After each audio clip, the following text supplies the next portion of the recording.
Good morning students and friends. हम ICI के study material से सीए फाउंडेशन का पेपर नंबर 1 अकाउंटिंग पढ़ रहे हैं, समझ रहे हैं। इसमें हमने यूनिट 1 पढ़ लिया था, चैप्टर 1 की। अब हम यूनिट 2 स्टार्ट करेंगे। यूनिट 2 का नाम है accounting concept, principle and convention. ये तो आप समझते हैं कि कोई भी सब्जेक्ट अगर आप पढ़ते हैं तो किसी न कि उसमें कुछ ना कुछ रूल्स होते हैं, वो कुछ प्रिंसिपल्स पर बेस्ड होता है। अगर आपने वो रूल्स नहीं समझे, वो प्रिंसिपल नहीं समझे, वो फॉर्मूला से केमिस्ट्री आप पढ़ रहे हैं तो फार्मूलाज होते हैं, प्रूवन फार्मूलाज होते हैं कि अगर आप ये करेंगे तो ये रिजल्ट आएगा। इसी तरह अकाउंटिंग में भी कुछ प्रिंसिपल्स हैं, कन्वेंशंस हैं, कॉन्सेप्ट हैं, अजम्पशंस हैं जो आपको पढ़नी होती है, तभी वो चीज़ आपको समझ में आएगी। आप केवल और इसके लिए अलग से हमारे इंडिया में अकाउंटिंग स्टैंडर्ड बनाए जाते हैं और वर्ल्ड में भी अकाउंटिंग स्टैंडर्ड बनाए जाते हैं। तो एक टर्म को हम पहले समझ लेते हैं, अकाउंटिंग स्टैंडर्ड, ताकि आपको रीडिंग करने में बार बार प्रॉब्लम नहीं आए। अकाउंटिंग स्टैंडर्ड मतलब एक क्राइटेरिया फिक्स करते हैं जिसे सभी लोग फॉलो करें, स्टैंडर्ड बना लेते हैं। जैसे आपने ये तो पढ़ लिया कि डबल एंट्री सिस्टम क्या होता है, तो आप 11वीं क्लास से पढ़ रहे हैं डबल एंट्री सिस्टम। ये तो बहुत पहले से हर कंट्री में अपने अपने हिसाब से फॉलो होता था। 1494 में लुकास पैसियोली जो इटली के सिटीजन थे, उन्होंने इसे इन्वेंट किया था ऑफिशियली, मॉडर्न अकाउंटिंग सिस्टम को, जिसे आप डबल एंट्री सिस्टम बोलते हैं। यानी जितना डेबिट उतना क्रेडिट होता है। Double entry system dual aspect पे बेस्ड होता है। पर कई चीज़ें डबल एंट्री सिस्टम में साइलेंट होती हैं, उनके लिए कुछ कहा नहीं जाता। फॉर एग्जांपल, अब AS2 अकाउंटिंग स्टैंडर्ड 2 है इन्वेंट्रीज पर, स्टॉक पर, इन्वेंट्रीज पर। जैसे आप 11वीं क्लास में पढ़ते थे कि आपको पढ़ाया जाता था, जब आप फाइनेंशियल स्टेटमेंट बनाना सीखते थे, P&L अकाउंट और ट्रेडिंग अकाउंट, तो आपको टीचर समझाते थे कि जो आपका क्लोजिंग स्टॉक है, जो बचने से रह गया सामान ईयर के एंड में, जो क्लोजिंग स्टॉक है, उसको या तो मार्केट वैल्यू या फिर इसको कॉस्ट प्राइस, मार्केट वैल्यू या cost price, which ever is less, जो भी दोनों में से कम हो उस पर रिकॉर्ड करिए। राइट, आपने सुना होगा ना, क्लोजिंग स्टॉक जो होता है ईयर एंड के एंड में जो बच जाता है, मार्केट वैल्यू या रियलाइजेबल वैल्यू जो जिस वैल्यू पे बिक सकता है मार्केट में वो, और कॉस्ट प्राइस जिस वैल्यू पे आपने खरीदा था। विच एवरेज लेस, जो भी दोनों में से कम हो उस पर रिकॉर्ड करिए। जैसे मार्केट वैल्यू है 1 लाख सपोज, और कॉस्ट प्राइस है इसकी मान लेते हैं 1,50,000। कॉस्ट प्राइस 150 है और अभी बेचने जाएंगे तो केवल 1 लाख ही मिलेंगे, घट गई वैल्यू। ऐसा हो जाता है, प्रोडक्ट की वैल्यू बढ़ भी सकती है, घट भी सकती है। तो आप अपने जो बनाते थे P&L अकाउंट, स्टेटमेंट और ट्रेडिंग अकाउंट, और उसमें जो क्लोजिंग स्टॉक आप लिखते थे, क्रेडिट साइड लिखते थे, याद होगा फॉर्मेट, और वैसे आप अभी पढ़ेंगे सीए फाउंडेशन में, तो आप इसको 1 लाख पे रिकॉर्ड करते थे। राइट, क्योंकि हमारे अकाउंटिंग स्टैंडर्ड जो सीए इंस्टीट्यूट ने बनाया है उसमें ये बात कही गई है कि आप क्लोजिंग स्टॉक को या तो मार्केट वैल्यू या नेट रियलाइजेबल वैल्यू या कॉस्ट प्राइस, जो भी दोनों में से कम हो उस पर रिकॉर्ड करेंगे। अब मान लो ये लाइन नहीं होती, सपोज ये अकाउंटिंग स्टैंडर्ड होता ही नहीं, प्रैक्टिस नहीं होती जो सी इंस्टीट्यूट डिसाइड की, तो कई लोग क्या कर रहे होते, कई लोग कॉस्ट पे दिखा रहे होते क्लोजिंग स्टॉक की वैल्यू, कई लोग मार्केट प्राइस पे दिखा रहे होते, तो फिर कन्फ्यूजन क्रिएट होता ना। जैसे टाटा तो दिखा रही है, टाटा कंपनी तो दिखा रही है सपोज कॉस्ट प्राइस पे, रिलायंस कंपनी दिखा रही है इसी चीज़ को मार्केट प्राइस पे, तो फिर आप दोनों कंपनियों में कंपैरिजन कैसे करेंगे? कंपैरिजन तभी होता है जब दोनों एक ही चीज़ें फॉलो कर रही हों, यानी मेरी एज और आपकी एज अगर सेम है तभी तो आप कंपैरिजन करेंगे। आप मान लीजिए कोई बच्चा है वो 5 साल का है और एक बच्चा है 15 साल का, इन दोनों में कंपैरिजन हो ही नहीं सकता, दोनों का माइंड स्केल अलग है, बॉडी लेवल अलग है। तो वही चीज़ है अकाउंटिंग में कि कंपैरिजन ही नहीं हो पाएगा। कोई मार्केट प्राइस पे रिकॉर्ड कर रहा है कोई चीज़, वही चीज़ कोई कॉस्ट प्राइस पे रिकॉर्ड कर रहा है, तो इसलिए स्टैंडर्ड सेट किए जाते हैं ताकि सभी लोग एक जैसी अकाउंटिंग फॉलो करें और इंटीग्रिटी बनी रहे, ऑनेस्टी बनी रहे, अकाउंट्स की मैनिपुलेशन ना हो, इसके लिए अकाउंटिंग स्टैंडर्ड इशू किए जाते हैं। और हमारे इंडिया में अकाउंटिंग स्टैंडर्ड ICAI इशू करता है, in the chartered accountant institute of India. ये तो आप जिसका कोर्स आप कर रहे हैं, सीए अगर कर रहे हैं आप तो। और जो कंपनीज़ के लिए अकाउंटिंग स्टैंडर्ड है वो कंपनीज एक्ट के अकॉर्डिंग इशू किए जाते हैं। जो सी इंस्टीट्यूट का अकाउंटिंग स्टैंडर्ड है वो नॉन कॉर्पोरेट एंटिटीज़ के लिए एप्लीकेबल होते हैं। वो नॉन कॉर्पोरेट एंटिटी समझते हैं अदर देन कंपनीज, और जो कंपनीज एक्ट के अकाउंटिंग स्टैंडर्ड है वो कंपनीज को फॉलो करने होते हैं अपने फाइनेंशियल स्टेटमेंट को बनाते समय। और अकाउंटिंग स्टैंडर्ड एक सेट ऑफ रूल है जो फॉलो किए जाते हैं ताकि सभी के अकाउंट्स में एक जैसी कन्फर्मिटी बनी रहे, यूनिफॉर्मिटी बनी रहे। यूनिफॉर्मिटी मतलब इक्वलिटी बनी रहे, यूनिफॉर्मिटी एक वर्ड बहुत आता है अकाउंट्स में। यूनिफॉर्मिटी बनी रहे, इक्वलिटी बनी रहे, ऑनेस्टी बनी रहे, इंटीग्रिटी बनी रहे, उन पे विश्वास किया जा सके, कोई मैनिपुलेशन ना हो, सब लोग एक जैसे अकाउंटिंग फॉलो करें, इसके लिए अकाउंटिंग स्टैंडर्ड इशू किए जाते हैं। तो आपको इस चैप्टर में यही सीखना है कि अकाउंटिंग स्टैंडर्ड क्या होते हैं, प्रिंसिपल्स क्या है अकाउंट्स में, रूल्स क्या है, कोई कन्वेंशन कॉन्सेप्ट क्या है जिसके बेस पे अकाउंटिंग की जाती है। इस चैप्टर को पढ़ने से पहले मैं थोड़ा सा आपको कुछ एक्स्ट्रा चीज़ें पढ़ाना चाहता हूँ ताकि ये चैप्टर आपके लिए ईजी हो जाए, समझने में कोई प्रॉब्लम नहीं आए। आगे बढ़ते हैं। इससे पहले एक और चीज़ समझ ली, इंडिया में तो अकाउंटिंग स्टैंडर्ड हो गए जो आपका सी इंस्टीट्यूट इशू करता है। अब वर्ल्ड लेवल पे भी एक ऑर्गेनाइजेशन बनी हुई है, इंटरनेशनल अकाउंटिंग स्टैंडर्ड बोर्ड बना हुआ है, इंटरनेशनल अकाउंटिंग स्टैंडर्ड बोर्ड, जिसका ऑफिस लंदन में है। ये जो अकाउंटिंग इशू करता है अकाउंटिंग स्टैंडर्ड, इन्हें IFRS कहते हैं, इंटरनेशनल फाइनेंशियल रिपोर्टिंग सिस्टम। ये वर्ल्ड लेवल का ऑर्गेनाइजेशन है, लंदन में इसका ऑफिस सिचुएटेड है, नॉन प्रॉफिट मेकिंग ऑर्गेनाइजेशन, इसका मोटिव प्रॉफिट कमाना नहीं है, time to time guideline issue करना है, रूल्स इशू करना है, ताकि वर्ल्ड में सब लोग एक जैसी अकाउंटिंग फॉलो करें, ताकि आप जो कोई कंपनी जैसे ब्रिटेन में काम कर रही है एक्स लिमिटेड कंपनी, इंडिया में कोई वाई लिमिटेड कंपनी है, तो इनके अकाउंट्स एक जैसे होने चाहिए, यानी कि इंडिया में अलग तरीके से अकाउंट बन रहे हैं, लंदन में अलग तरीके से अकाउंट बन रहे हैं, तो फिर कंपैरिजन कैसे होगा।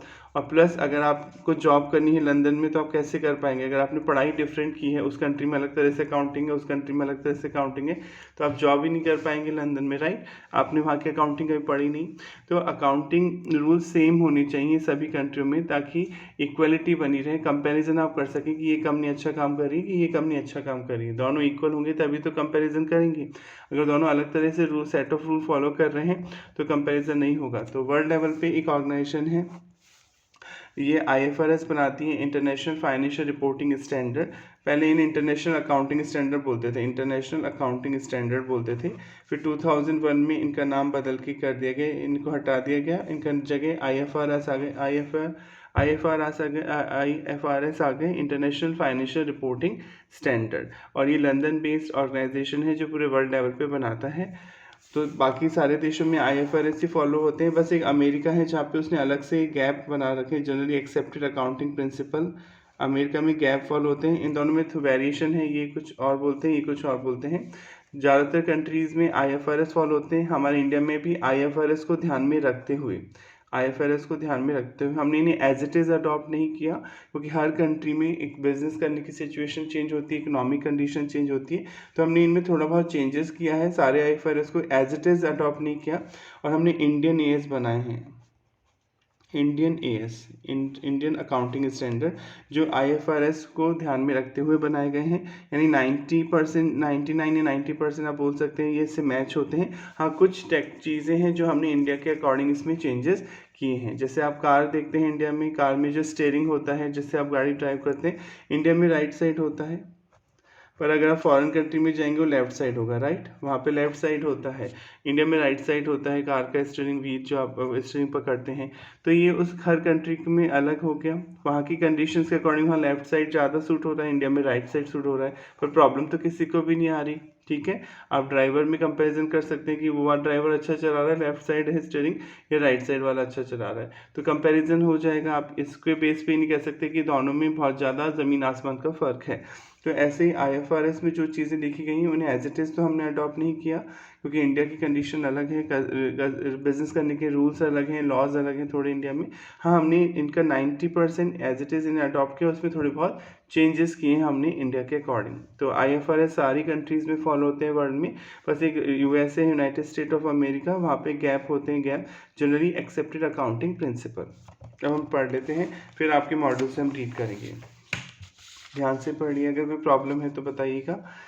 इंटरनेशनल फाइनेंशियल रिपोर्टिंग स्टैंडर्ड, जिन्हें हम IFRS बोलते हैं शॉर्ट में, are a set of accounting rule, ये रूल होते हैं अकाउंटिंग के फॉर फाइनेंशियल स्टेटमेंट, ताकि जो फाइनेंशियल स्टेटमेंट बनाते हैं, फाइनेंशियल स्टेटमेंट में आप पढ़ चुके हैं, आपका P&L अकाउंट आएगा, बैलेंस शीट आएगी, कैश फ्लो स्टेटमेंट आएगा, चेंजेस इन इक्विटी में, ऑनरशिप में क्या चेंज हुआ वो आएगा, और आपका नोट्स आएंगे अपने अकाउंट से रिलेटेड।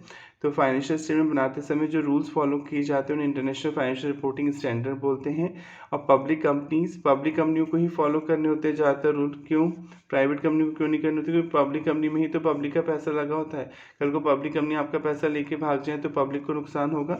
तो ज़्यादातर जो रूल होते हैं, लॉज बनाए जाते हैं, पब्लिक कंपनी के लिए बनाए जाते हैं। ऐसे नहीं कि प्राइवेट कंपनी इन्हें फॉलो नहीं करेगी, पर ज़्यादातर जो रूल्स बनाए जाते हैं ध्यान में रखते हुए पब्लिक कंपनी को बनाए जाते हैं, क्योंकि उनमें पब्लिक का पैसा इन्वॉल्व होता है।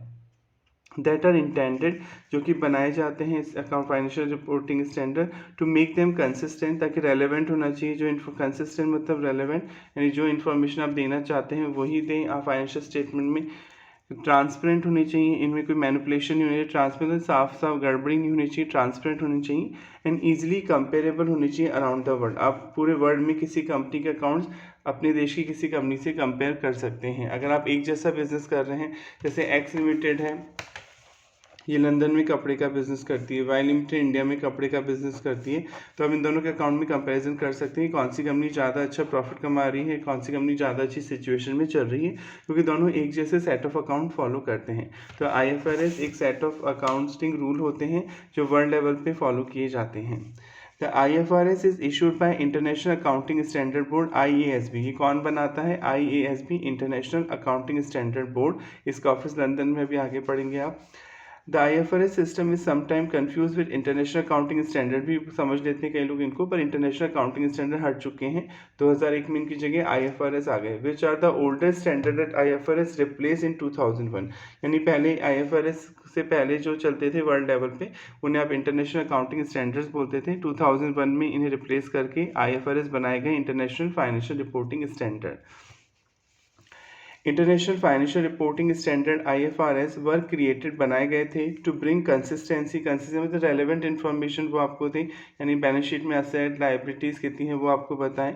इंटीग्रिटी मतलब ईमानदारी बने रहे, उन्हें चेंजेस नहीं किया जाए, कोई मैनिपुलेशन नहीं होना चाहिए। Integrity to accounting standard practices regardless of the company और द कंट्री, यानी इससे कोई फर्क नहीं पड़ेगा आप कंपनी कौन सी है, कौन से देश में, आप सब पूरे वर्ल्ड एक जैसी अकाउंटिंग फॉलो करें।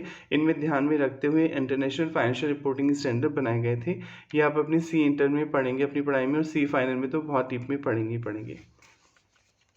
They were issued by the London based accounting standard board, IASB ने बनाए थे। London based accounting standard board है, इसका हेड ऑफिस लंदन में है।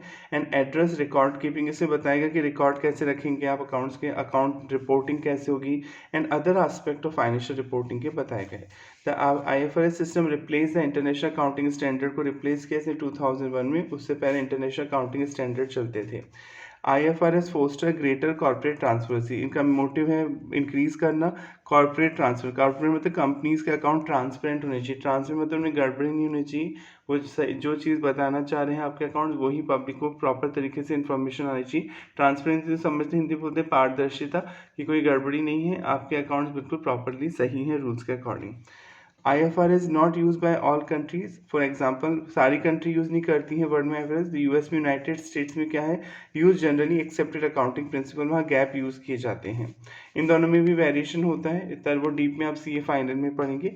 अभी के लिए यही है कि IFRS other than America follow होते हैं, और अमेरिका में गैप फॉलो होते हैं, ऑल्दो 80-90% दोनों में सेम बातें कही जाती हैं, थोड़ा थोड़ा वेरिएशन होता है सब में। IFRS specify in detail, IFRS बताते हैं डिटेल में how companies must maintain there record. देखिए कंपनीज पे बात हो रही है, किसी फर्म की, इंडिविजुअल की बात नहीं हो रही है, कंपनी पे ही फॉलो करने होते हैं ये। इंडिविजुअल को, और जो HUF इंडिया में फर्म है उन्हें आप पढ़ेंगे वे अकाउंटिंग स्टैंडर्ड लगते हैं जो सी इंस्टीट्यूट बनाता है। कंपनीज के लिए जो इंडिया में कंपनीज एक्ट के अकॉर्डिंग जो इंडियन ईएस बनाए गए, इंडियन अकाउंटिंग स्टैंडर्ड, वो मान्य होते हैं। और IFRS तो वर्ल्ड लेवल पे कंपनीज के लिए रूल्स बनाता है अकाउंटिंग की। तो IFRS specify in detail how companies must maintain their records and report their expenses, और इनकम को कैसे रिपोर्ट करेंगी, कैसे दिखाएंगी। They were established to create a common accounting language, अपनी कॉमन अकाउंटिंग लैंग्वेज बनाई है, रूल बनाए हैं, that could be understood globally, जिन्हें पूरे वर्ल्ड में समझा जा सके, बाय इन्वेस्टर के द्वारा, ऑडिटर भी, government, regulator and other interested party. यानी कॉमन रूल होने चाहिए ताकि सब लोग एक जैसे अकाउंटिंग फॉलो करें वर्ल्ड में, ताकि जो अमेरिका में कोई इन्वेस्टर बैठा है जो भारत में पैसा लगा रहा है, तो उसे अगर वो टाटा कंपनी में लगा रहा है तो उसे पता होना चाहिए कि टाटा कितना प्रॉफिट अर्न कर रही है, कितना उसके एसेट और लायबिलिटी है।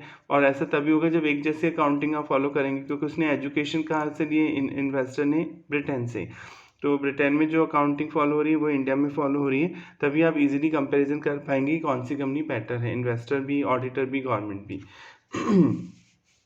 The standard are design, standard इस तरीके से बनाए गए हैं टू ब्रिंग कंसिस्टेंसी, कंसिस्टेंसी में तो रेलेवेंसी बनी रहे, जो चीज़ बताना चाहे वही आप बता पाएँ, टू अकाउंटिंग लैंग्वेज को बता सकें, practices and statement, and to help businesses, इससे बिजनेसेस की मदद हो जाए, एंड इन्वेस्टर्स की, make educated financial analysis and decision, ताकि वो आप फाइनेंशियल एनालिसिस और डिसीजन ले सकें कि उन्हें इन्वेस्ट करना है या नहीं करना है आपकी कंपनी में।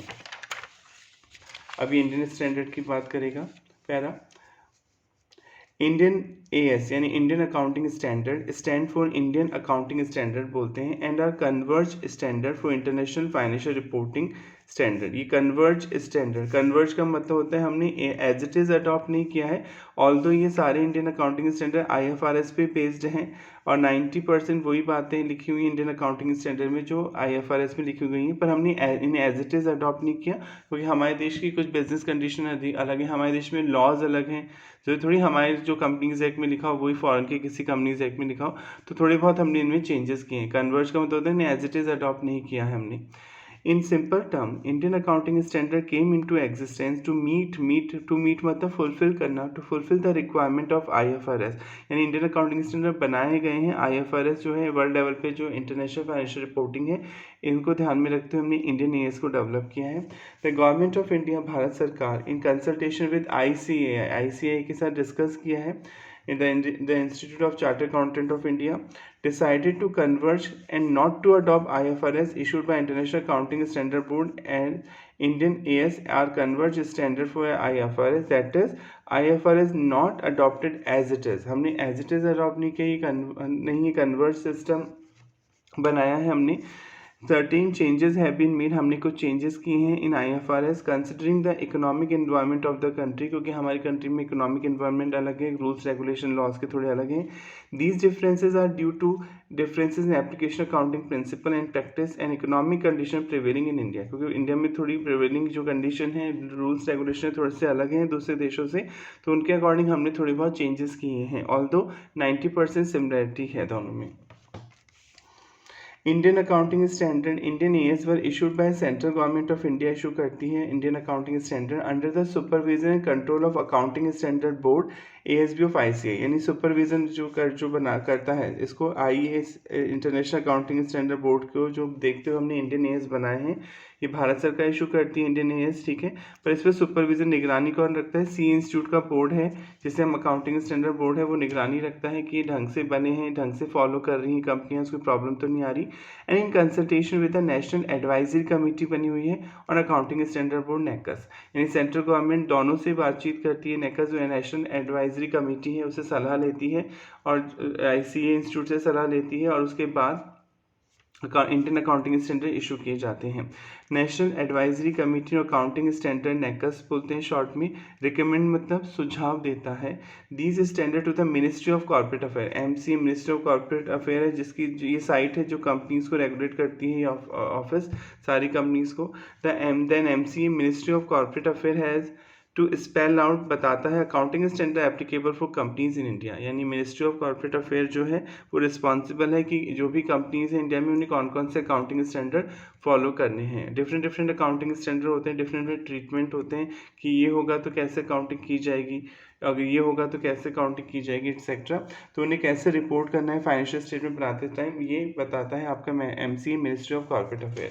तो इस पूरी समरी में, इस पूरे पेज में आपको पढ़ के क्या समझ में आया? इतना समझ में आ चुका है आपको कि अकाउंटिंग स्टैंडर्ड एक कॉमन वर्ड है। अकाउंटिंग स्टैंडर्ड क्या होते हैं कि कुछ चीज़ें डबल एंट्री सिस्टम में नहीं होती। फॉर एग्जांपल मैंने बताया था आपको कि स्टॉक का वैल्यूएशन कैसे होगा, ये नहीं है, तो या तो स्टॉक का वैल्यूएशन 11वीं क्लास से पढ़ते हैं, या तो कॉस्ट प्राइस या मार्केट प्राइस जिसे हम नेट रियलाइजेबल वैल्यू बोलते हैं, जो भी दोनों में से कम हो उस पर होगा। तो ये चीज़ जो चीज़ें नहीं है डबल एंट्री सिस्टम में, उनके लिए अलग से एक सेट ऑफ रूल बनाए जाते हैं ताकि वर्ल्ड लेवल पे एक जैसी अकाउंटिंग हो, हर कंट्री में डिफरेंट अकाउंटिंग नहीं हो, इससे प्रॉब्लम क्रिएट होगी, कंपैरिजन नहीं हो पाएगा। तो यूनिफॉर्मिटी बनाए रखने के लिए, इक्वलिटी बनाए रखने के लिए अकाउंटिंग स्टैंडर्ड बनाए जाते हैं। वर्ल्ड लेवल पे एक ऑर्गेनाइजेशन है जिसका हेड ऑफिस लंदन में, जिसे आप इंटरनेशनल अकाउंटिंग स्टैंडर्ड बोर्ड बोलते हैं। ये इशू करता है IFRS, इंटरनेशनल फाइनेंशियल रिपोर्टिंग, जो सारी दुनिया में फॉलो किए जाते हैं एक्सेप्ट अमेरिका। US में गैप होते हैं, ऑल्दो 90% चीज़ें सेम हैं, थोड़े बहुत चेंजेस हैं, गैप अलग से अमेरिका में ही फॉलो होते हैं। और इंडिया में जो इंडियन AS है, इंडियन अकाउंटिंग स्टैंडर्ड, ये कौन इशू करती है? Ministry of government. जो MCA है वो बताती है एज पर कंपनीज है कि कौन से accounting standard, Indian accounting standard Indian companies को मानने होंगे। ठीक है, तो वो बाकी अकाउंटिंग स्टैंडर्ड तो सी इंस्टीट्यूट बताता है इंडिया में कि जो अगर आप इंडिविजुअल बिजनेस कर रहे हैं, आप HUF में फर्म है, तो कौन से अकाउंटिंग स्टैंडर्ड फॉलो होंगे। कंपनीज के लिए मिनिस्ट्री ऑफ कॉर्पोरेट अफेयर्स की साइट आप देखते हैं। तो आई होप यहाँ तक आ गया होगा आपको समझ में। अब आपके मॉड्यूल से पढ़ने से पहले कुछ टर्म्स हैं जो हम इसमें से समझ लेते हैं ताकि मॉड्यूल से पढ़ना इजी हो जाएगा। यूनिट सेकंड आप पढ़ने जा रहे हैं, इसमें accounting concept, principle and convention आपको पढ़नी है। तो पहला point, every field is based on certain principles. अगर आप साइंस पढ़ते हैं तो उसमें केमिस्ट्री में फॉर्मूले होते हैं, प्रिंसिपल्स होते हैं। हर सब्जेक्ट, हर चाहे साइंस फिजिक्स हो, मैथ्स हो, कुछ ना कुछ प्रिंसिपल पर बेस्ड होता है, रूल्स पे बेस्ड होता है, कॉन्सेप्ट पे बेस्ड होता है। And ideas either scientifically prove, या तो साइंटिफिकली प्रूव्ड होते हैं और ट्रेडिशनली फॉलो, या उन्हें ट्रेडिशनली फॉलो किया जाता है। मतलब भले वो साइंटिफिकली प्रूव नहीं है पर आप उन्हें फॉलो करते हैं। जैसे शादी हो रही है तो 7 फेरे क्यों? ठीक है, ट्रेडिशनली फॉलो किया जा रहा है, वो कोई साइंटिफिकली प्रूव नहीं है कि भाई साइंस ने बताया कि 7 फेरे ही आपको लेने हैं। वो ट्रेडिशनली, एक ट्रेडिशन है कि हम हिंदू विधि में कि उसे फॉलो किया जाता है हिंदू वचन के according. Same accounting field is also based on, इसी तरह अकाउंटिंग भी जो होती है कुछ बेस्ड होती है अजम्पशन, कुछ अनुमान लगाए जाते हैं, कॉन्सेप्ट होते हैं, प्रिंसिपल होते हैं, कन्वेंशन होते हैं, और इन चारों चीज़ों को लगभग एक जैसा ही समझा जाता है प्रैक्टिकली।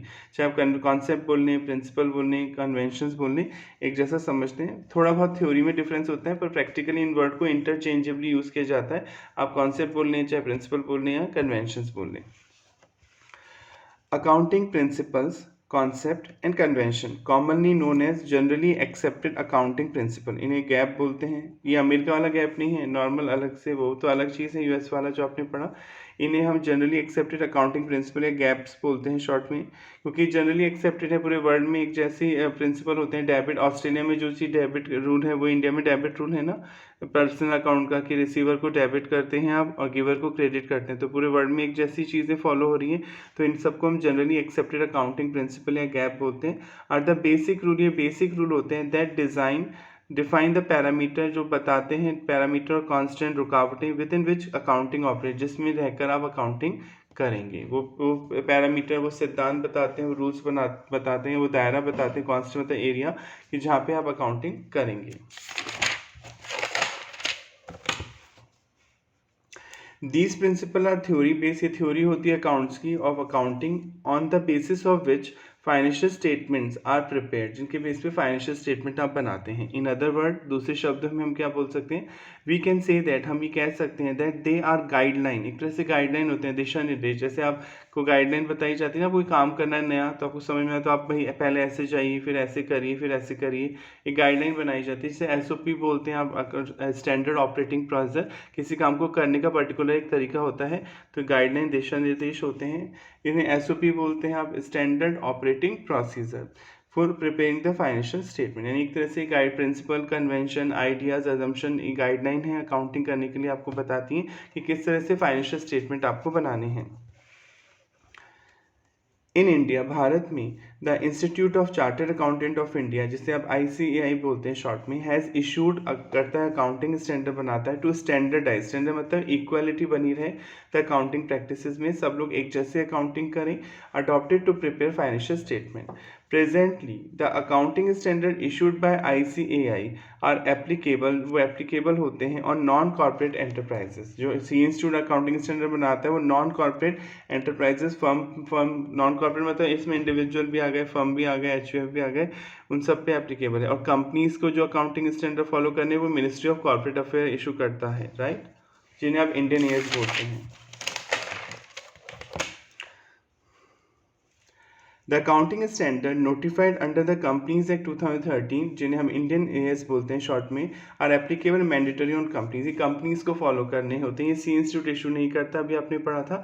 सी इंस्टीट्यूट के और नेकस के साथ नेकस की रिकमेंडेशन पे जो नेशनल अकाउंटिंग स्टैंडर्ड बोर्ड अपने यहाँ बनाया हुआ है, उसके सुझाव पे ministry of corporate affair issue करता है अकाउंटिंग स्टैंडर्ड, जिन्हें आप इंडियन एएस बोलते हैं। अकाउंटिंग प्रिंसिपल का मीनिंग अब दे रखा है कि क्या होते हैं अकाउंटिंग प्रिंसिपल। प्रिंसिपल का मतलब कोई रूल होता है generally. Principle of accounting are the general law, ये जनरल लॉ हैं और रूल्स हैं, अडॉप्ट किए जाते हैं, प्रपोज किए जाते हैं as a guide to action, कि आपको क्या एक्शन लेना है, क्या काम करना है। अ सेटल ग्राउंड और बेसिस ऑफ कंडक्ट और प्रैक्टिस, ये बनते हैं या तो कोई सेटल ग्राउंड है, जिस कोई आधार है, कोई कंडक्ट है, कोई ट्रेडिशन चला रहा है, उसके बेस पे हम दिशा निर्देश बनाते हैं कि इस काम को ऐसे से करना है। ये डेफिनेशन किसने दी थी? As per American Institute of Certified Public Accountant. ये तो पता ही होगा, अमेरिका में जो अपने इंडिया में सी इंस्टीट्यूट है, अमेरिका में उस इंस्टीट्यूट का नाम क्या है? American Institute of Certified Public accountant, short में सीपीए बोलते हैं वहाँ के। यहाँ इंडिया में चार्टर अकाउंटेंट बोलते हैं, वहाँ पे सीपीए बोलते हैं। So we can say that accounting principle are the rules. हम ये बोल सकते हैं कि अकाउंटिंग प्रिंसिपल वो रूल होते हैं अडॉप्टेड बाय अकाउंटेंट, जो कि अकाउंटेंट अडॉप्ट करता है यूनिवर्सली, मतलब ग्लोबली, वर्ल्ड लेवल पे सब लोग एक जैसे अकाउंटिंग अडॉप्ट करते हैं। वाइल रिकॉर्डिंग अकाउंटिंग ट्रांजेक्शन, जब वो अकाउंटिंग ट्रांजेक्शन को रिकॉर्ड कर रहा है। दीज आर द नॉर्म्स, ये वो नॉर्म्स होते हैं, रूल्स होते हैं, which are followed in accounting, जो अकाउंटिंग में करते समय फॉलो किए जाते हैं। और वेरियस आइटम्स, बहुत से आइटम्स को रिकॉर्ड करने के लिए, जैसे असेट, लाइबिलिटीज, एक्सपेंसेस और इनकम एट्सेट्रा। यानी एक तरह से रूल्स हैं, प्रिंसिपल, आइडियाज़, कॉन्सेप्ट, जिन्हें आप अकाउंटिंग करते टाइम फॉलो करते हैं। अब कई बच्चे मेरे से पूछते हैं, आपको भी बता देता हूँ, कई बच्चे कहते हैं कि सर अमेरिका में जो सीपीए होता है, सर्टिफाइड पब्लिक अकाउंटेंट, इंडिया में चार्टर्ड अकाउंटेंट होता है, राइट? एक यूके का कोर्स होता है ACCCA, ठीक है? तो ये अलग अलग देश के कोर्स हैं। सपोज आपको अमेरिका सेटल होना है, वो पूछने आता है, कई बच्चे पूछने आते हैं कि सर मुझे तो अमेरिका में सेटल होना है, इंडिया में मुझे नहीं रहना है, ठीक है? तो सीपीए आप कर सकते हैं, आप इंडिया में रह के भी इसका कोर्स कर सकते हैं, जो जो गाइडलाइन है वो पूरी कर सकते हैं। सपोज आपने सीपीए कर लिया, एज़ कम्पेयर टू सीए ये इजी होता है पर कॉस्टली होता है, क्योंकि से वहाँ पे तो डॉलर में आपको पेमेंट करना पड़ेगा, रजिस्ट्रेशन फीस वगैरह का, तो ये कॉस्टली होता है सीपीए करना। ऑल्दो इंडियन इंस्टीट्यूट सीए जितना टफ नहीं होता, क्योंकि टफ होने के पीछे लॉजिक क्या है? क्योंकि वहाँ पॉपुलेशन कम है, तो कंपटीशन कम है, तो इजी होगा। अपने इंडिया में पॉपुलेशन बहुत ज़्यादा है, तो पॉपुलेशन कम है, जॉब अपॉर्चुनिटीज़ कम है, तो सी करना उतना ही टफ हो जाता है। वैसे एज इट इज़ कोई टफ नहीं है कि आप बहुत ज़्यादा टफ बोल रहे हैं, क्योंकि आपके जो मॉड्यूल हैं उनमें से पेपर आता है, तो आप इसे बहुत ज़्यादा टफ नहीं बोल सकते हैं, क्योंकि आईएएस का एग्ज़ाम मैं फिर भी बोल सकता हूँ टफ है। वो जीके डिफाइन नहीं है, जीके अकबर के ज़माने की भी आ सकती है, मॉडर्न जीके का भी क्वेश्चन आ सकता है। अगर आप कैट की बात कर रहे हैं, कॉमन एप्टीट्यूड टेस्ट जो एमपी के लिए आप देते हैं, तो उसमें 10th की मैथ्स का भी क्वेश्चन आ सकता है, बीएससी लेवल की मैथ्स का भी क्वेश्चन आ सकता है। तो वहाँ पे कई चीज़ें डिफाइन नहीं है कि एक पर्टिकुलर मॉड्यूल दे दिया, भाई इससे पढ़ लो, इससे पेपर आएगा, ऐसा थोड़ी होता है क्या? ठीक है, आईएएस जो करते हैं, जो जीके की पढ़ाई करते हैं, उनको पता है कि जीके कहीं की भी आ सकती है। पर आपके सीके कोर्स में तो हर चीज़ डिफाइन है ना, कि भाई टैक्स की बुक पढ़ लो, इससे पेपर आएगा, अकाउंट्स के टॉपिक पढ़ लो, इससे आएगा। तो यहाँ तो कम से कम डिफाइन है। जहाँ डिफाइन ही नहीं है दायरा, वो अथाह सागर है। अब जीके कितनी पढ़ो कम है ना, तो वहाँ पे उसे आप टफ ज़रूर बोल सकते हैं कि बहुत ज़्यादा टफ है। टफ इसलिए हो जाता है क्योंकि यहाँ कंपटीशन ज़्यादा है, पॉपुलेशन ज़्यादा है, जॉब अपॉर्चुनिटीज़ इतनी नहीं है, क्योंकि इंडिया एक बहुत बड़ी पॉपुलेशन रखता है, तो इसलिए सी करना थोड़ा सा टफ हो जाता है। कंपटीशन लेवल काफ़ी हाई है यहाँ पर। तो सीपीए कर लिया सर मैंने, सपोज किसी बच्चे ने सीपीए कर लिया, मिस्टर ए है इसका नाम, इसने कर लिया, सर्टिफाइड पब्लिक अकाउंट कर लिया, एग्जाम देके पास हो गया। अब क्या ये अमेरिका में इसकी जॉब लग जाएगी? क्वेश्चन उठता है, क्योंकि ये तो अमेरिका सेटल होना चाहता है। क्या यूएसए गवर्नमेंट इसको कहेगी हाँ बढ़िया बात है, तुमने कर लिया, आ जाओ हमारी कंट्री में सेटल हो जाओ? ऐसा नहीं होता है। ध्यान से देखिए, अगर आप किसी भी कंट्री का कोई कोर्स कर लेते हैं, तो वहाँ पे आपको जॉब मिलने के चांसेस 100% नहीं होते हैं। वो कंट्री आपको तभी जॉब पे रखेगी, एक तो वहाँ पे लोग नहीं मिल रहे हो काम करने वाले, उस देश में ही लोग नहीं हैं उस काम को करने के लिए, पहली कंडीशन ये। और दूसरी वहाँ अपॉर्चुनिटीज़ होनी चाहिए, तभी वो आपको जॉब पे हायर करेंगे। हमेशा हर कोई कंट्री अपने लोगों को प्रेफरेंस देगी, राइट, वहाँ के लोगों को जॉब देगी, वरना सभी अमेरिका में सेटल हो जाएं। हर कोई डेवलप कंट्री में जाना चाहता है, ब्रिटेन में, अमेरिका में, ऑस्ट्रेलिया में, तो हर कंट्री प्रेफरेंस देगी पहले अपने लोगों को। अगर वहाँ तो वहाँ पे रूल होता है कंपनीज में कि कोई कंपनी अगर आपको जॉब पे रखती है तो उसे बताना होता है कि उसे अपने देश में उतना क्वालिफाइड पर्सन नहीं मिला, इसलिए उसने बाहर के आदमी को अपने यहाँ जॉब पे रखा है। वरना क्या होगा, लोकल लोगों के लिए जॉब अपॉर्चुनिटीज़ कम हो जाएंगी, इससे हर कोई अमेरिका में सेटल नहीं हो सकता, बहुत टफ रूल्स होते हैं आपको वहाँ के सेटल होने के लिए। हाँ, जॉब अगर आपके पास क्वालिफिकेशन है तो एक प्रेफरेंस मिलती है आपको वहाँ पर ये प्रेफरेंस गारंटी नहीं होती कि आपको जॉब लगी जाएगी। हर कोई कंट्री अपने लोकल लोगों को पहले प्रेफरेंस देती है ओवर फॉरेनर पर्सन, किसी विदेशी आदमी के ऊपर।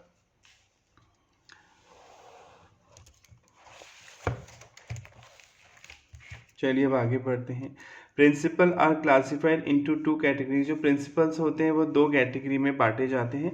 अकाउंटिंग कॉन्सेप्ट, एक होता है accounting concept. Concept are the basic assumption, ये बेसिक अजम्पशन है, मेन बातें हैं जिन पे फंडामेंटल नींव है, एक तरह से फंडामेंटल थ्योरी है within which accounting operate, जिसके दायरे में रहकर अकाउंटिंग की जाती है।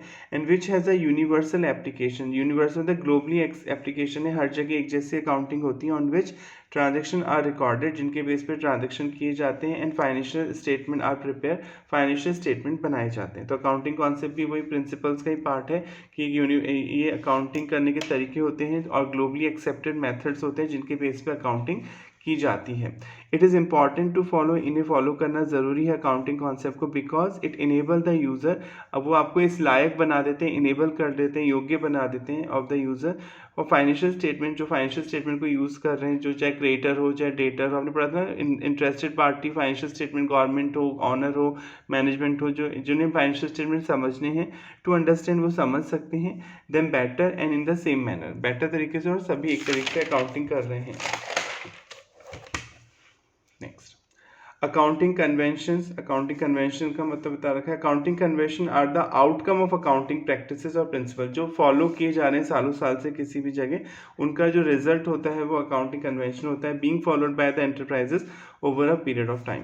Convention may not have universal application, जो नहीं ये पूरे वर्ल्ड में हर जगह एक जैसे फॉलो हो रहे हो, हर कंट्री में थोड़े रूल्स अलग हो सकते हैं, थोड़ी सिचुएशन अलग हो सकती है, उनके अकॉर्डिंग आप कन्वेंशंस को डेवलप करते हैं। फर्दर सर्टेन कंडीशन में B change over a period of time by accounting body like ICAI, कुछ रूल ICAI बनाता है आपके इंडिया में, the charter accountant of India, the Institute of charter accountant of India बनाता है, और द लॉ, कुछ लॉ बनाते हैं कंपनीज है for improving the quality of financial statement, ताकि फाइनेंशियल स्टेटमेंट की क्वालिटी बनी रहे। यानी कन्वेंशन थोड़े थोड़े हर कंट्री में थोड़ी थोड़ी चेंज हो सकती है, हर कंट्री में कोई अकाउंटिंग बॉडी होगी, कोई लॉ होगी जो थोड़ी बहुत अकाउंटिंग करने के तरीके बनाती है कि हमारे देश में इस तरीके से अकाउंटिंग करिए। हाँ, बेसिक चीज़ें हर देश में सेम होती है कि डेबिट किससे करना है, क्रेडिट किससे करना है, P&L अकाउंट क्या है, बैलेंस शीट क्या है, पर हाँ उनमें रिपोर्टिंग करने के तरीके, समझाने के तरीके अलग हो सकते हैं। जैसे हो सकता है कि मान लीजिए ब्रिटेन में हॉरिजॉन्टल वर्टिकल समझते हैं, हॉरिजॉन्टल ऐसे बन रही हो बैलेंस शीट, ये अपनी लाइबिलिटी लिख दी, यहाँ से लिख दी, पर हमारे कंट्रीज़ में कंपनीज को हॉरिजॉन्टली बना सकती, अब उन्हें वर्टिकली बनाना होगा, यानी पहले लाइबिलिटी लिखो वर्टिकल स्टेटमेंट और उसके फिर लाइन में सीधे, फिर उसी के नीचे आप असेट लिखो, राइट। तो ये ऐसा हो सकता है। आप कन्वेंशन में का कहने होता है ये है कि बेसिक चीज़ें तो सेम होती हैं, पर हर देश के रूल्स रेगुलेशन अकॉर्डिंग चेंज होते हैं, तो उस देश की अकाउंटिंग बॉडी या उस देश की जो लॉ है वो थोड़े बहुत चेंजेस कर सकते हैं अकाउंटिंग के फॉर्मेट में, रिपोर्टिंग करने के तरीके में। नोट, अब हम लास्ट कंक्लूजन क्या निकल के आता है, द अबव टर्म, चाहे कॉन्सेप्ट बोल रहे हैं, अकाउंटिंग प्रिंसिपल्स बोल रहे हैं, चाहे कन्वेंशन बोल रहे हैं, आर यूज इंटरचेंजेबल, इन्हें इंटरचेंजेबली समझा जाता है, यानी लोग इन्हें एक जैसा ही समझते हैं, चाहे कोई कॉन्सेप्ट बोल ले, चाहे कोई प्रिंसिपल बोल ले, चाहे वो कन्वेंशन बोल ले। तो आई होप आपको ये समझ में आ गया होगा कि इनमें कोई डिफरेंस नहीं है, इन्हें जनरली इंटरचेंजेबली ही यूज़ किया जाता है। चाहे प्रिंसिपल हो, चाहे कॉन्सेप्ट हो, चाहे कन्वेंशन, ये सेट ऑफ रूल्स होते हैं जिन्हें यूनिवर्सली ग्लोबली एक्सेप्ट किया जाता है। सब लोग एक जैसी अकाउंटिंग करें इसलिए इन्हें फॉलो किया जाता है। थोड़े बहुत चेंजेस हो सकते हैं रिपोर्टिंग करने के तरीके में, बेसिक चीज़ें कभी चेंज नहीं होगी। हर देश में डेबिट क्रेडिट सेम रूल होंगे। हाँ, रिपोर्टिंग करने के तरीके में फ़र्क हो सकता है कि वहाँ हॉरिजॉन्टल में फॉर्मेट में रिपोर्टिंग हो रही है या वर्टिकल फॉर्मेट में रिपोर्टिंग हो रही है। वहाँ बहुत ज़्यादा डिस्क्लोजर करना होगा, वहाँ एक एक चीज़ को बताना होगा कि भाई ये क्यों लिखा, ये क्यों लिखा। और कुछ देशों में हो सकता है इतनी ट्रांसपेरेंसी ना हो, वहाँ केवल मेन चीज़ें बता दी गई, बाकी चीज़ें दिखाने की ज़रूरत नहीं है। तो ये हो गया अपना। अब हम मॉड्यूल से रीड करेंगे ताकि आपके कॉन्सेप्ट और क्लियर हो जाए। अब हम स्टार्ट करते हैं यूनिट सेकंड पढ़ना।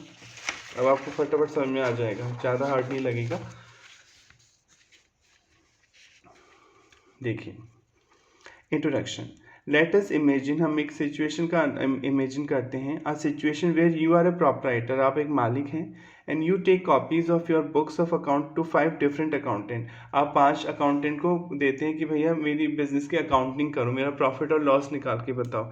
तो 5 डिफरेंट लोग हैं, पांचों का माइंड अलग होगा, सब अपने अपने तरीके से बनाए। एक बार मान के चलिए कोई अकाउंटिंग स्टैंडर्ड है ही नहीं, कोई तरीका नहीं है अकाउंटिंग करने का, तो हो सकता है 5 लोग हैं, पांचों का माइंड डिफरेंट है, तो कोई अलग कैलकुलेट करेगा, कोई अलग कैलकुलेट करेगा, तो पांचों का फॉर्मेट अलग होगा। You ask them to prepare the financial statement, आप उनसे बोल रहे हैं कि फाइनेंशियल स्टेटमेंट बना के लाइए, वही balance sheet P and account बनाइए on basis of above record, जो आपने उन्हें इन्फॉर्मेशन दी है, and to calculate the profit of the business for the year, और पता ही हमारे बिजनेस को प्रॉफिट कितना हुआ है। यानी 5 अकाउंटेंट को आपने काम दिया कि भैया मेरा बिजनेस है, आप इसके अकाउंटिंग करके लाइए कि कितनी असेट है, कितनी लायबिलिटी, कितना प्रॉफिट, कितना लॉस हुआ। आफ्टर फ्यू डेज, कुछ दिन बाद, they are ready with the financial statement, वो बना के ले आते हैं financial statement. All 5 accountant have calculated 5 different amount of profit, सबका अलग आएगा प्रॉफिट, क्योंकि रूल्स कोई सेट पर्टिकुलर रूल नहीं है, सब अपने माइंड से कैलकुलेट कर रहे हैं। And there too with very wide variation, बहुत ज़्यादा वेरिएशन आएगा, उतार चढ़ाव among them. Guess in such a situation what impact would it leave on you, बताइए इससे आप पे क्या फ़र्क पड़ेगा about accounting profession.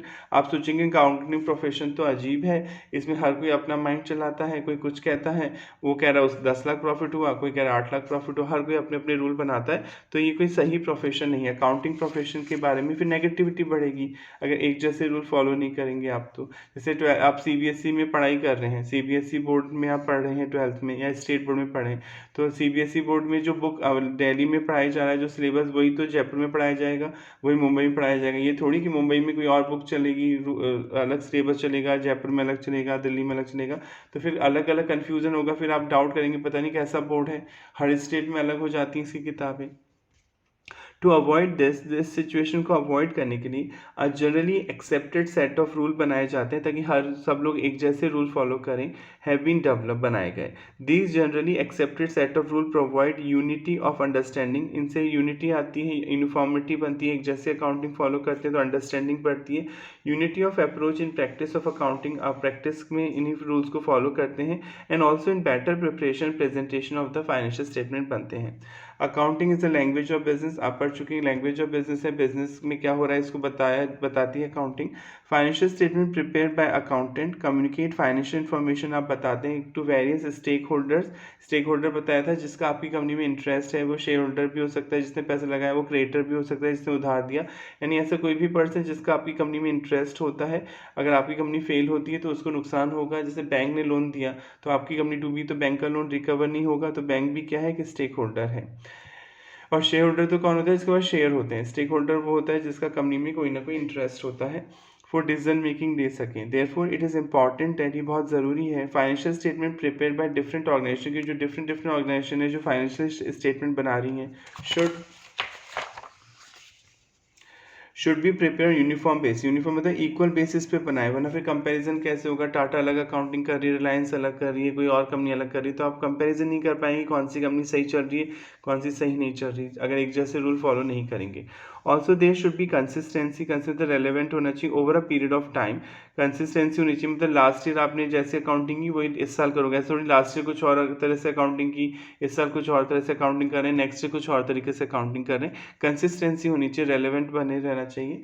period of time in preparation of these financial statement. If every accountant start following his own norms, अगर हर accountant अपने ही rule लगाने लग जाएगा and notion अपने तरीके for accounting of different item, then there will be an utter confusion, बहुत ज़्यादा confusion, utter मतलब बहुत ज़्यादा confusion create होगा, आप समझ नहीं पाएंगे कौन सी accounting का तरीका सही है. टू अवॉइड कन्फ्यूजन को दूर करने के लिए एंड टू अचीव यूनिफॉर्मिटी मतलब इक्वलिटी लाने के लिए, ताकि सब लोग एक जैसे अकाउंटिंग फॉलो करें, accounting process is applied, accounting process बनाया जाता है, अप्लाई किया जाता है with in the conceptual framework of generally accepted accounting principle. Gaps बनाए जाते हैं जिन्हें पूरे वर्ल्ड लेवल पे फॉलो किया जाए. The term GAAPs is use to describe rule develop for preparation of financial statement. ये वो रूल हैं जिनके बेस पे फाइनेंशियल स्टेटमेंट तैयार किए जाते हैं. एंड आर कॉल्ड कॉन्सेप्ट, इन्हें कॉन्सेप्ट भी बोल सकते हैं, कन्वेंशन भी बोल सकते हैं, पोस्टुलेट्स भी बोल सकते हैं, प्रिंसिपल बोल सकते हैं, etcetera. These GAAPs are the backbone, एक तरह से रीढ़ की हड्डी होती है जिसपे अकाउंटिंग टिकी होती है, of the accounting information system, without which the whole system can not even stand erectly. इसके बिना पूरा अकाउंटिंग सिस्टम स्टैंड नहीं कर पाएगा ढंग से. These principle are the ground rule, एक तरह से रूल्स होते हैं main, which define the parameter, जो कि वो पैरामीटर डिसाइड करते हैं कि क्या होना चाहिए, एंड कांस्टेंट एरिया डिसाइड करते हैं within which accounting reports are generated, जिनके बेस पे अकाउंटिंग रिपोर्ट्स बनाई जाती हैं. Accounting principle are basic norms, ये बेसिक नॉर्म्स होते हैं, प्रिंसिपल्स होते हैं, रूल्स होते हैं, एंड अजम्पशंस होती हैं on which the whole accounting system has been develop, जिसके बेस पे अकाउंटिंग सिस्टम डेवलप किया गया है एंड इस्टेब्लिश किया गया है. अकाउंटेंट ऑल्सो एडहर्स मत होता है फॉलो करना, accountant also follow to various accounting standard issued by regulatory authority. आपको जो रेगुलेटरी अथॉरिटी है, जैसे इंडिया में the Institute of Chartered Accountant of India है, वो चेक करता है. For the standardization accounting policy to be followed under specific circumstances, कि अगर ये सिचुएशन तो क्या अकाउंटिंग आपको करनी है, वो आपको माननी होती है बात. दीज कॉन्सेप्चुअल फ्रेमवर्क, ये कॉन्सेप्चुअल होते हैं, बहुत लॉजिकली समझाए जाते हैं रूल्स फॉर्मूले. GAAPs and accounting standard are consider as the theory base of accounting, एक तरह से अकाउंटिंग की थ्योरी है. अगर आपको अकाउंटिंग ढंग से समझनी है तो पहले थ्योरी पढ़नी होगी, थ्योरी को समझना होगा कि अकाउंटिंग क्या कहना चाहती है. Globally for achieving the standardization, आपको ग्लोबल लेवल पे इक्वलिटी लाने के लिए सभी देशों में एक जैसे अकाउंटिंग फॉलो हो, स्टैंडर्डाइज हो, एक ही जैसे रूल फॉलो हो. Countries use the framework under international financial reporting standard, बताया था ग्लोबलाइज तो इंटरनेशनल फाइनेंशियल स्टैंडर्ड है, उन्हें आप फॉलो करते हैं. हाउएवर कंट्रीज में अप्लाई देयर रिस्पेक्टिव गैप, हर कंट्री अपने अकॉर्डिंग थोड़ा बहुत इनमें चेंज कर सकती है. And related conceptual framework, for example in India companies are required to use AS, Indian AS framework as applicable. अब तो इंडियन एएस आ गए, पहले एएस थे, अब तो कंपनीज को इंडिया में इंडियन एएस यूज़ करने होते हैं. हम आईएफआरएस को एज इट इज़ यूज़ नहीं किया है इंडिया में. आईएफआरएस जो बनाया है लंदन इंस्टीट्यूट ने, हमने उसमें थोड़ा बहुत चेंजेस करके उन्हीं के बेस पे क्या डेवलप किए, इंडियन अकाउंटिंग स्टैंडर्ड डेवलप किए, और ये कंपनीज को फॉलो करना ज़रूरी है. अकाउंटिंग कॉन्सेप्ट क्या है? Accounting concept define the assumption, ये वो अजम्पशन है, अनुमान है, on the basis of which financial statement of a business entity are prepare, जिनके बेस पे आप अपने अकाउंट्स प्रिपेयर करते हैं. वही रूल्स हैं, यानी तीनों चीज़ें इंटरचेंजेबली हैं, चाहे प्रिंसिपल बोल लें, चाहे कॉन्सेप्ट बोल रहे हैं, चाहे कन्वेंशन बोल रहे हैं, आपस में इंटरचेंजेबल है वर्ड, एक ही बात करते हैं. Certain concept are perceived assume and accept in accounting to provide a unifying structure, बार बार एक ही चीज़ बोली जाती है कि यूनिफाइंग स्ट्रक्चर होना चाहिए, एक जैसा स्ट्रक्चर फॉलो करें सब लोग. An internal logic to accounting process, the word concept means idea हो सकता है, कोई नोशन हो सकता है, तरीका, विच हैज़ यूनिवर्सल एप्लीकेशन, जो पूरे वर्ल्ड में एक जैसा फॉलो हो रहा है. Financial transaction are interpreted in the light of concept, concept होते हैं उनके बेस पे इंटरप्रीट करते हैं, आप एनालिसिस करते हैं अकाउंटिंग फाइनेंशियल ट्रांजेक्शन्स का. विच गवर्न अकाउंटिंग मेथड, जिन्हें अकाउंटिंग मेथड बताते हैं. Concept are the those basic assumption, ये बेसिक अजम्पशन है, कंडीशंस हैं, which form the basis upon which the accountancy has been laid, जिसके बेस पे अकाउंटेंसी बनाई गई है. अनलाइक फिजिकल साइंस, जिस फिजिकल साइंस आप पढ़ रहे हैं, accounting concept are only result of broad consensus. Result broad concept मतलब जो ब्रॉड कॉन्सेप्ट बड़े लेवल पे जो समझा जाता है, उसके बेस पे अकाउंटिंग कॉन्सेप्ट डेवलप किए जाते हैं. दीज अकाउंटिंग कॉन्सेप्ट ले द फाउंडेशन, एक तरह से नींव का काम करते हैं. फाउंडेशन मतलब नींव बोलते हैं अपन हिंदी में, नींव कोई मकान बनाते हैं, फाउंडेशन है जिसपे पूरा मकान टिका रहता है. और तो इसी तरह अकाउंटिंग कॉन्सेप्ट होते हैं जो नींव होते हैं अकाउंटिंग की, on the basis of which the accounting principle are formulated, इसके बेस पे अकाउंटिंग प्रिंसिपल बनाए जाते हैं. अकाउंटिंग प्रिंसिपल क्या होता है? अब accounting principle are a body of doctrine. Doctrine मतलब रूल्स, एक तरह से रूल्स की बॉडी है, स्ट्रक्चर है, commonly associated with the theory, theory पे बेस्ड होते हैं रूल, एंड प्रोसीजर होती है प्रक्रिया of accounting serving as an explanation of current practices कि जो चल रहा है उसको कैसे किया जाए उसको बताते हैं, एंड एज अ गाइड ये दिशा निर्देश है फॉर सिलेक्शन ऑफ कन्वेंशन और प्रोसीजर वेयर ऑल्टरनेटिव एग्जिस्ट। अगर बहुत सारे ऑप्शन अवेलेबल है तो क्या करना चाहिए, हमें कौन से तरीके से अकाउंटिंग करनी चाहिए, तो ये आपको प्रिंसिपल्स बताते हैं। Accounting principal must satisfy the following condition. Accounting principle को ये कंडीशन पूरी करनी होती है। दे should be based on real assumption, real assumption पे होना चाहिए, नहीं मन से कोई भी अजम्पशन लेके रूल बना दिया। जो रियल में होना चाहिए वो आपने अजम्पशन ली हो, उसके बेस पे आपने कोई रूल डेवलप किया हो, यानी प्रूव करना पड़ेगा आपको कि आपने ये रूल क्यों बनाया है, इस रूल से क्या फ़ायदा होगा अकाउंटिंग में। दे मस्ट बी सिंपल, वो सिंपल होने चाहिए, अंडरस्टैंडेबल होने चाहिए और एक्सप्लेनेटरी होने चाहिए, मतलब वो सिंपल हो, समझने योग्य हो और उन्हें एक्सप्लेन किया जा सके। They must be followed consistently, उन्हें कंसिस्टेंटली फॉलो किया जा सके, मतलब ईयर टू ईयर, ये नहीं कि इस साल कुछ और फिर अगले साल कुछ और, year to year accounting same होनी चाहिए। They should be able to reflect future prediction, उनके बेस पर आप फ्यूचर का अनुमान लगा सके कि फ्यूचर में खर्चा बढ़ेगा घटेगा, ये इनकम बढ़ेगी घटेगी, आप फ्यूचर प्रिडिक्शंस कर सकें, बजट बना सकें। दे should B informational for user, और इन्फॉर्म कर सकें यूज़र मतलब जो अकाउंटिंग इन्फॉर्मेशन यूज़ करते हैं, क्रेडिटर, डेटर्स, ऑनर, गवर्नमेंट, ये सब यूज़र होते हैं अकाउंटिंग के, जो आपने फर्स्ट चैप्टर में पढ़ा था। अकाउंटिंग कन्वेंशंस, ये भी वही चीज़ बात करेगी। अकाउंटिंग कन्वेंशन इमर्ज आउट मतलब किसी सिचुएशंस का जो फाइनल रिजल्ट होता है उसे वो इमर्ज आउट बोलते हैं। Emerge out of accounting practices से निकल के आते हैं, commonly known as accounting principle भी बोलते हैं। देखिए एक जैसी बात करें, कन्वेंशन, प्रिंसिपल, अब वो concept adopted by various organisation adopt करती हैं over a period of time, बहुत लंबे समय से फॉलो किए जाते हैं।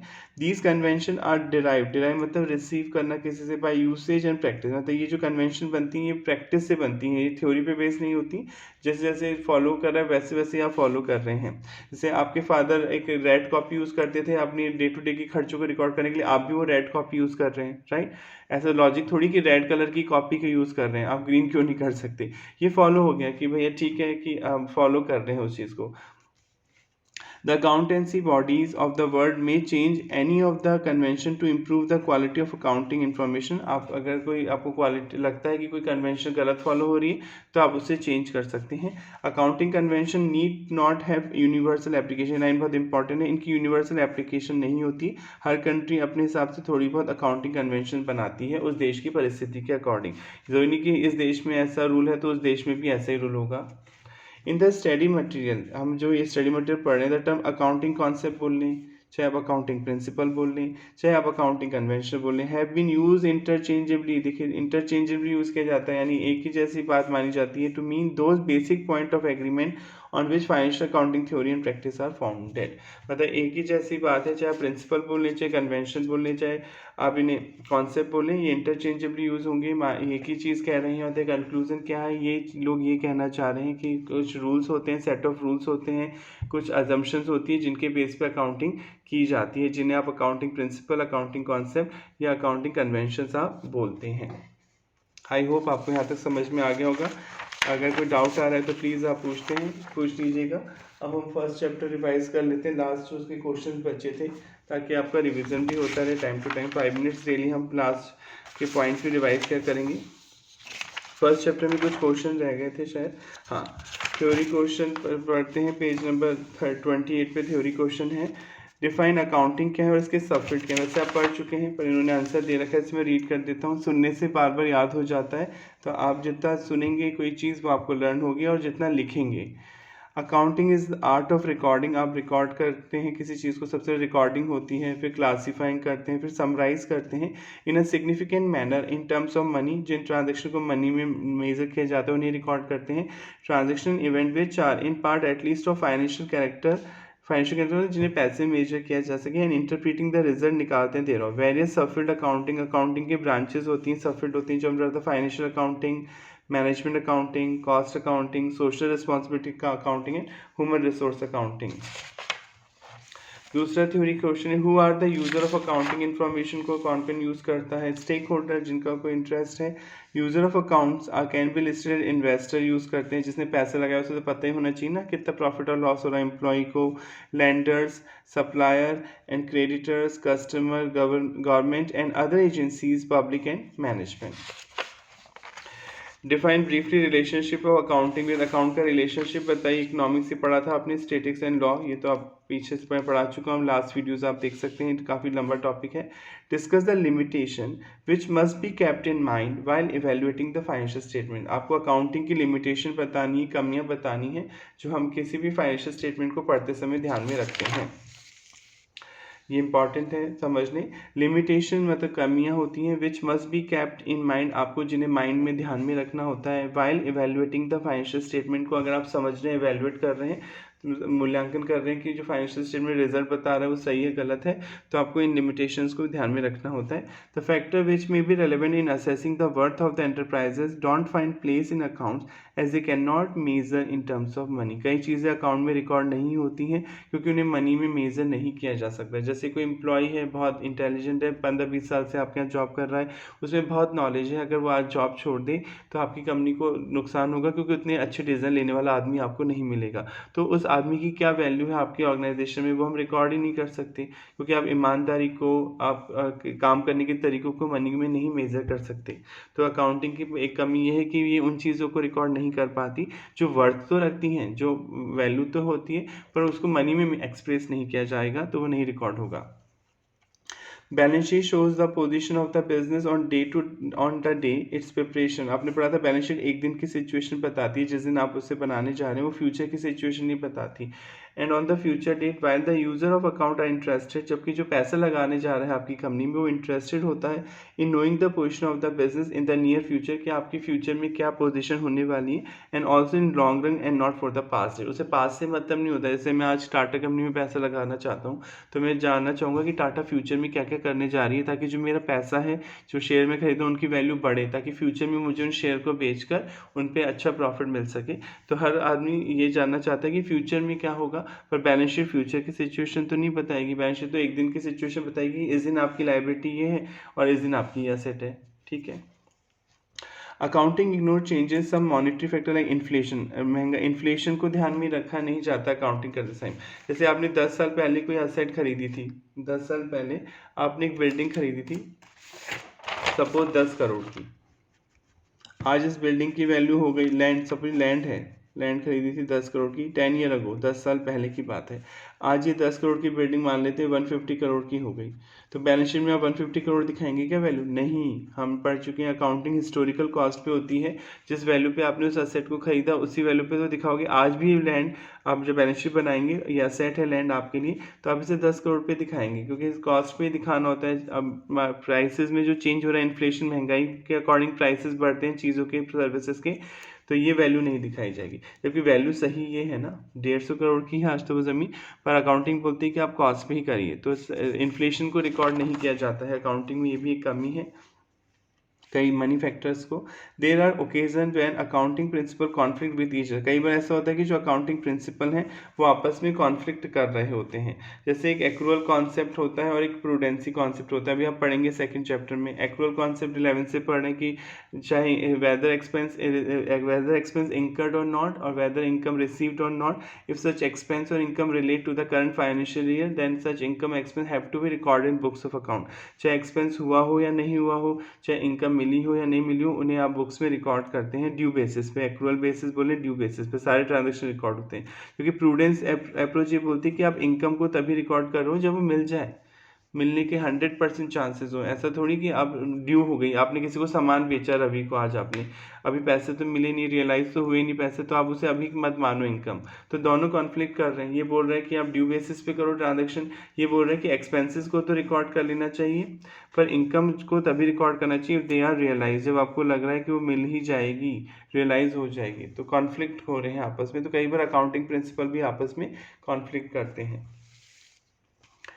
Certain accounting estimate depend on the sheer personal judgment of the accountant. कई accounting जो estimate होते हैं वो आपके personal judgment पे depend करते हैं. जैसे आप 11 से पढ़ रहे हैं, depreciation लगाने के दो तरीके होते हैं. एक तो आप straight line method यूज़ कर सकते हैं, जिसे fixed method भी बोलते हैं, और एक होता है WDV method या diminishing method. ठीक है, इसमें फिक्स हमेशा एक ही पर्टिकुलर अमाउंट से डेप्रिसिएशन चार्ज होगा हर साल असेट पे, और कॉस्ट भी लगेगा. इसमें डब्ल्यू में वैल्यू की जो घटती जाएगी उस पर डेप्रिसिएशन लगेगा, राइट. जैसे 1 लाख की वैल्यू की असेट है, 10% रेट है, तो हर साल 10,000 लगेगा ना डेप्रिसिएशन, 1 लाख का 10%. पर आप डब्ल्यू से लगा रहे हैं तो पहले 1 लाख लिखेंगे, 1 लाख में से फर्स्ट ईयर का डेप्रिसिएशन डिडक्ट होगा. फर्स्ट ईयर तो 10,000, नेक्स्ट ईयर 90,000 पे लगेगा 10%. तो मेथड्स अलग अलग हैं, कोई सा ही मेथड चूज कर सकता है अकाउंटिंग जो से सही लगता है. तो यही कह रहा है कि वो आप कई अकाउंटिंग एस्टिमेट आपके पर्सनल जजमेंट पे डिपेंड करते हैं. Different accounting policy for treatment of same item add to the probability manipulation. इससे गड़बड़ी हो सकती है. एक ही अकाउंटिंग पॉलिसी नहीं बनाई आपने, डिफरेंट अकाउंटिंग पॉलिसी बनाई कि भैया आप WD मेथड से भी डेप्रिसिएशन लगा सकते हैं या फिक्स मेथड से भी डेप्रिसिएशन लगा सकते हैं. तो इससे कंपैरिजन नहीं होगा, गड़बड़ी के चांसेस ज़्यादा रहेंगे कि जो अच्छा होगा जिससे प्रॉफिट बढ़े अकाउंटेंट उसी को यूज़ करेगा, मैनिपुलेशन होगा, गड़बड़ी होने के चांसेस हो सकते हैं. आगे बढ़ते हैं लास्ट क्वेश्चन की तरफ. What services can a chartered accountant provide to a society. CA society के लिए क्या कर सकता है, वैसे तो आप पढ़ चुके हैं, पढ़ ले फिर भी. The practice of accountancy has cross is user domain of preparation of financial statement. अब केवल यही काम नहीं, आप क्रॉस कर चुके हैं, नहीं बड़े लेवल का काम हो चुका है, ब्रॉड एरिया हो चुका है सीए का, अकाउंटेंट का. Interpretation of such statement and audit thereof accountant are presently taking active role in company law. आप कंपनी लॉ के भी पढ़ाया जाता है तो आप कंपनी लॉ के भी रूल जानते हैं. अदर कॉर्पोरेट लेजिस्लेशन लॉ जानते हैं, matters in taxation matter etcetera, both direct और indirect in general management problem. यानी अकाउंट जो सीए है, अकाउंटिंग का दायरा बहुत बढ़ गया है. केवल आपका फाइनेंशियल स्टेटमेंट बनाना, उनका इंटरप्रिटेशन करना, प्रॉफिट इंटरप्रेट मतलब निचोड़ निकालना कि क्या सिचुएशन चल रही है कंपनी में, वही काम नहीं रह गया कि ऑडिट केवल यही काम है. आपका काम बढ़ चुका है, आप कंपनी लॉ भी पढ़ते हैं, अदर लॉज भी पढ़ते हैं, टैक्सेशन वगैरह, तो आप उसमें भी सोसाइटी की हेल्प कर सकते हैं. तो चलिए क्लास इतनी देते हैं, कल से आगे बढ़ेंगे. अगर आपकी कोई प्रॉब्लम है तो प्लीज़ आप कमेंट करके बताइएगा, और अगर आपको लग रहा है कि आपकी हेल्प हो पा रही है मॉड्यूल को समझने में, जो मैं आपको पढ़ा रहा हूँ आपको आ रहा है, तो प्लीज़ आप लाइक कर दीजिएगा, सब्सक्राइब कर दीजिएगा. और आप कहाँ से पढ़ रहे हैं, कौन से स्टेट या शहर से हैं, प्लीज़ कमेंट करके बताइए. Thank you so much.